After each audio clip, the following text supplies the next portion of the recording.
Vacuuming and polishing are necessary household chores, and not everyone's idea of fun.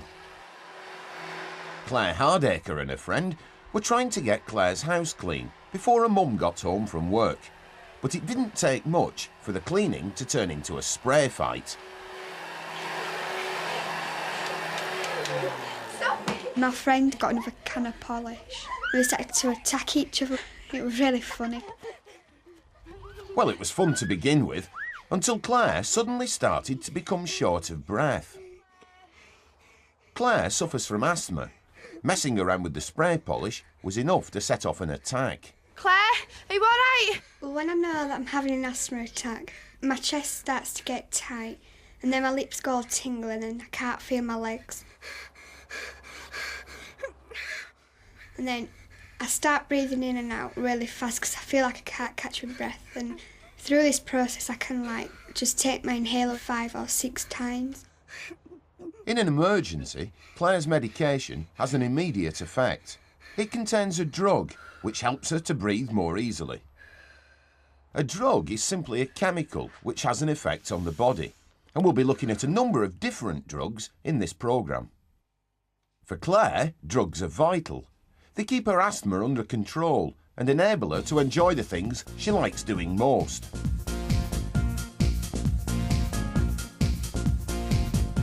As long as she's taken her inhaler, dancing won't bring on an attack, but she still gets out of breath more quickly than a classmate. The amount of air that Claire can breathe in and out of her lungs is reduced, so her lungs are having to work much harder. Her friend breathes much more slowly.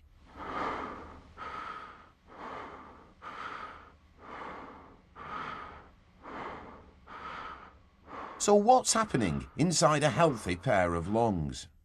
Air travels in through the nose or mouth and down the windpipe. The medical name is the trachea. Before entering the lungs, the trachea branches into 2 tubes called bronchi.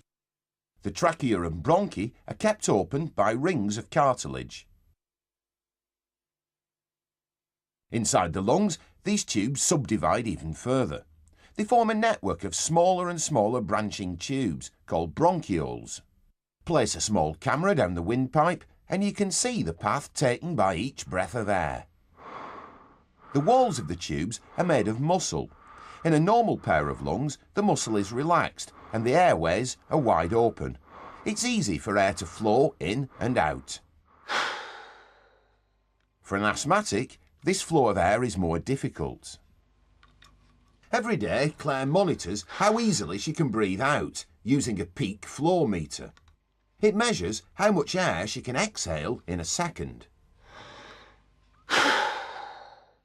After 3 goes, she records her best attempt in a diary. A good reading for Claire is about 400, but when her asthma is bad, it can be much lower. So why is less air able to get in and out of her lungs? In a normal lung, each bronchiole is wide open. In an asthmatic lung, the muscles lining the airways contract, making the diameter of each tube smaller. This restricts the amount of air which can enter or leave the lungs, and instead of being pink, the airways are red and inflamed. In a bad attack, an asthmatic can become desperate for air.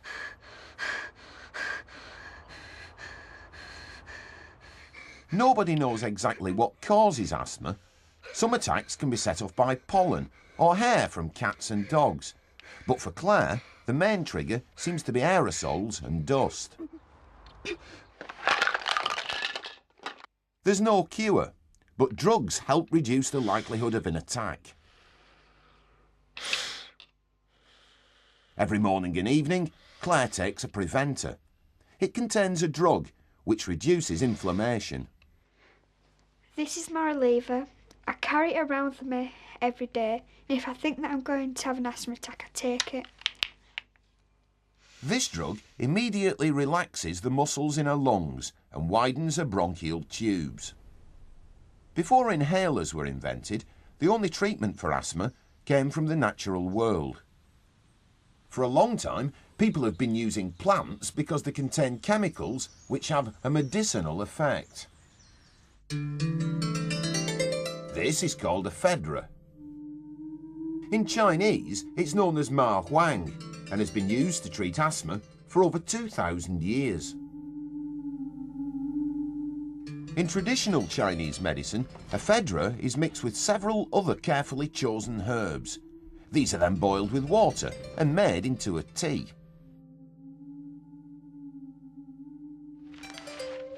The chemicals in the mixture work like Claire's inhaler, relaxing the muscles in the lungs' airways.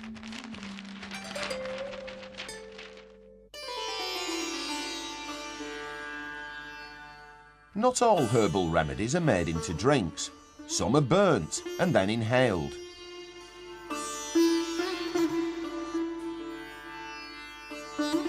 This contains a plant called thorn apple.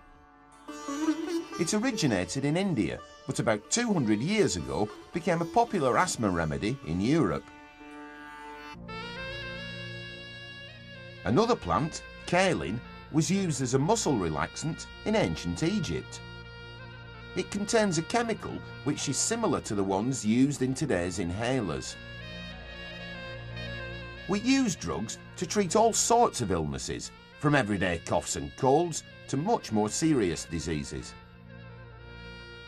While the drugs in these medicines and in Claire's inhaler are beneficial, other drugs can do you harm.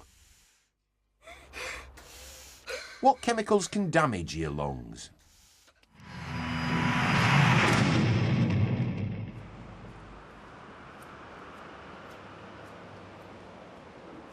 Everyone knows smoking is bad for you, but plenty of people still choose to do it. As well as being a health risk, it's also unpleasant for non-smokers, so smoking in public places is a controversial issue. You get totally put off by your food and... 3 people who would prefer to sit in a smoke-free environment are James, Verity and Candida. What gets me is like when they smoke on the bus and like the public transport and stuff, and then they sit at the back smoking away, yeah, and it's like really stuffy. And you open the window and they shout at you for opening the window. Yeah, I hate it in restaurants when people are smoking behind you, and you're eating a meal and you get totally put off by it. I know, you come to a Your hair restaurant, smells yeah, you come to a restaurant to enjoy yourself, to have a meal, yeah, and then you have like people smoking around you. I don't get how they can enjoy the meal. It really annoys me. With me, it's the smell. It's awful. Your hair and your clothes. So why isn't this restaurant a smoke-free zone? Our team have a few questions for the manager. Got some questions for you. Why do you let people smoke in the restaurant? Well, I feel if you stop people smoking in a restaurant like this, it will sort of affect the character of the place, you know, and certainly business would suffer. If you actually did decide to turn it into a non-smoking cafe, do you think you'd be able to maintain it? I wholly believe that, you know, with sort of restrictions in that sense, it would affect business and you would lose customers because of putting restrictions on smoking. Definitely. Our investigators' mission is to persuade people that public places, like restaurants, should be smoke-free. But first, they need hard evidence that smoking and being near smokers is damaging. To collect their information, they surfed the internet, wrote letters, read leaflets, and talked to the experts. Hi, it's Verity from the Scientific Eye Office. Is it true that smoking makes you age quicker? Do you think there should be a ban on smoking in public places? Apart from cancer, how else does smoking do you harm? To begin with, James wanted to find out more about the effects cigarettes have on the smokers themselves. Joyce Smith has been smoking since she was 16. Until 5 years ago, she was on between 20 and 30 cigarettes a day. Hi. Hello, James. Come in.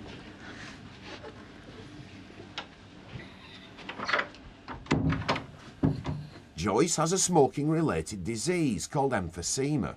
It means she has difficulty breathing. She can't even make it to her front door and back without getting out of breath. Oxygen helps get her breathing back to normal. Do you have to keep oxygen near you wherever you go? Well, only when I'm really sort of bad. But it's I have to keep oxygen in the house all the time. And I keep one in here, look, and there's one in the bedroom. And I have this wonderful long wandering lead when I'm at home, so that when I'm sort of really bad, I can sort of go to the loo or walk all around the house. And I don't get into difficulty. Why did you start smoking? Well, I started smoking when I was about 16, and I didn't like it. Really, the only reason I started was because everybody else did. The problem is that over many years the cigarette smoke has damaged the most delicate part of Joyce's airways. At the end of each airway there are tiny air sacs. Each air sac is made up of hollow bubbles called alveoli. Millions of alveoli give the lungs the big surface area they need for oxygen and carbon dioxide to pass in and out. But smoking causes the delicate walls of the alveoli to break down. This reduces the surface area, so the sufferer gets easily short of breath. Joyce can no longer do the things she once took for granted, like unloading the washing machine. Just doing that, really, as you can see, makes me really very breathless. And when you think that when you're normal, you just never even think about it. It's those sorts of differences that really bring it home to you.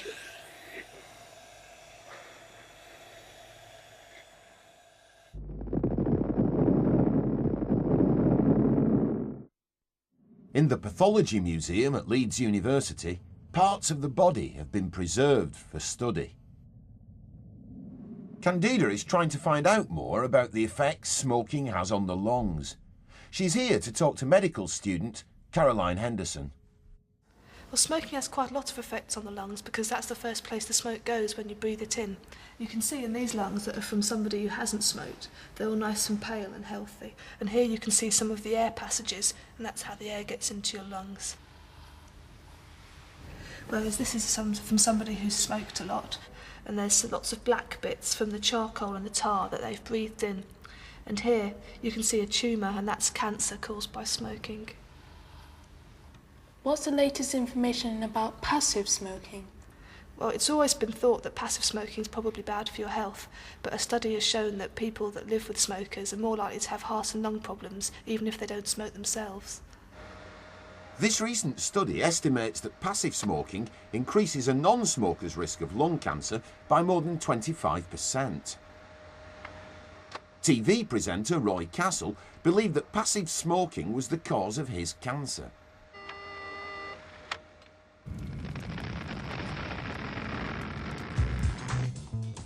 After collecting all the evidence, it's time for James to put his case to a pro-smoker. Marjorie Nicholson campaigns for Forest, a group which supports smokers' rights. Why do you think people should be allowed to smoke in public places, for example restaurants? In restaurants, it should be up to the person who owns it to decide what policy they operate. For many of them, smokers are a large proportion of their custom, so they're not going to introduce a policy which is going to result in them losing money. Being a pro-smoker, does this mean you actually encourage smoking? Forest doesn't promote smoking. It doesn't advertise tobacco products or give any information about products. What we're concerned about is making sure that if an adult is a smoker, that they are accorded the same rights and respect in society as everybody else. So what do you think? Should all public places be smoke-free zones?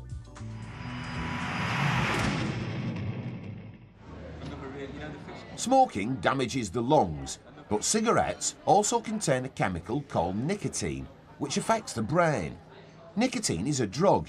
It makes smoking addictive. Alcohol is another drug which affects the brain. People don't drink and smoke to help cure diseases. They drink and smoke because they like the effect. Not like it. Nicotine is a mild stimulant, making the brain more alert, while alcohol is a relaxing sedative, which slows it down. Psychologists have been interested for a long time in exactly what effect alcohol has on the brain's activity.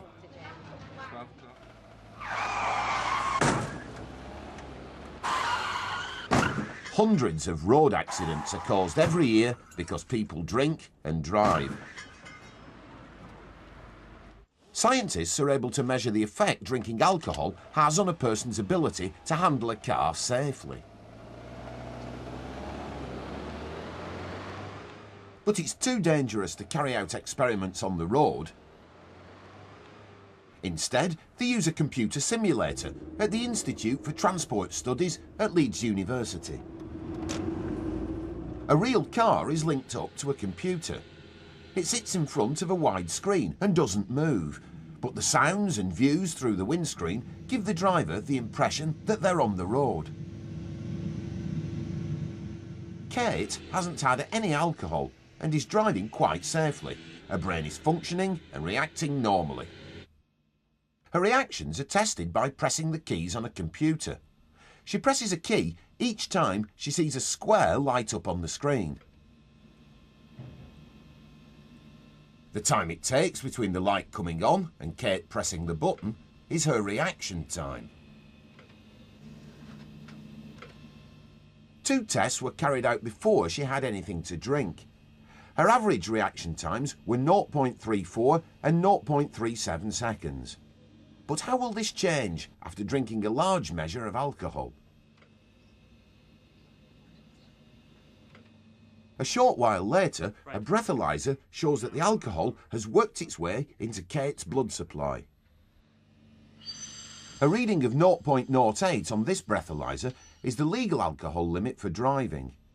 0.04 means she's within the limit, but have her reaction times changed?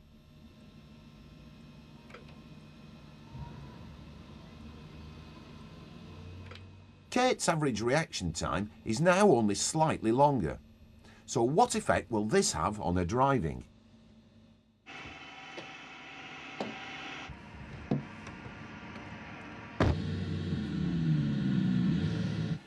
She keeps a safe distance from the car in front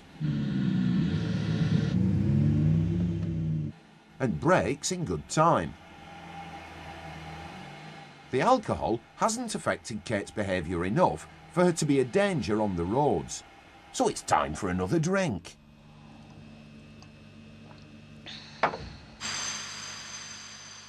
The breathalyzer now shows that she is over the legal limit. How will this affect her reaction times?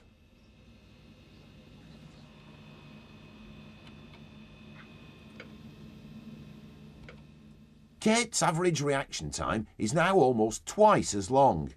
A reading of 0.77 means that on the road she would travel almost twice as far before reacting and stepping on the brakes. It could make all the difference.